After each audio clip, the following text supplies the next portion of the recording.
Hi everyone, it's Linda again. How are you all doing today? So I've come in again with another tip of the day for you. So today's is to do with titling. So currently I'm really getting into these, okay, chipboard letters, okay. So the great bonus with these is that they come plain and all you have to do is decorate them. So I've just been using a pen. So you can get any colour you want, if you've got it in a pen obviously. Any colour you want, you just colour over the chipboard and then press it out and put it on your page. Alternatively, you can glue things onto them, you can paint them, you can ink them, all kinds of things. They're just great.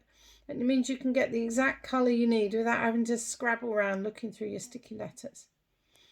So we're all about making things simple here, and this makes things incredibly simple. So I hope that inspires you to have a go. I'll see you again on this page. If you know anyone that's not in the group already, do send them an invite, get them in here so that we can all craft together. See you soon. Bye.